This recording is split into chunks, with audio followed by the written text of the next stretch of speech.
Entassés sur des lits de camp et regroupés par nationalité, ils arrivent ici tous les jours par centaines. Depuis le début du conflit en Ukraine, ce centre commercial polonais situé à 3 km de la frontière est devenu le premier point d'accueil pour les réfugiés.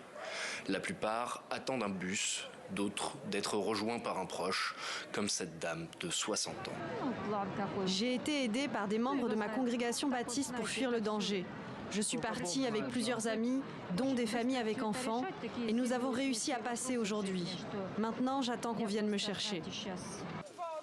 Ici, les réfugiés peuvent se reposer et subvenir à leurs besoins primaires avant de repartir plus à l'ouest. Pour les derniers arrivants, c'est un soulagement car désormais l'entrée en Pologne est plus rapide. Cette assistante juridique arrivée dans la matinée avec une amie ne s'y attendait pas. C'était beaucoup plus facile de passer la frontière que ce qu'on croyait. J'en connais qui ont dû attendre 2 à 3 jours avant de pouvoir traverser. Et les Polonais sont très accueillants. Ils nous ont donné de l'eau et de la nourriture pour nous et notre chien. Donc c'était très surprenant. À Korchowa, la dernière vague de réfugiés est majoritairement composée de ressortissants ouzbeks. Ils attendent tous une place dans l'un des 10 bus affrétés par leur gouvernement ce jour-là. On travaille ensemble avec l'ambassade, des consulats, le gouvernement. On essaye de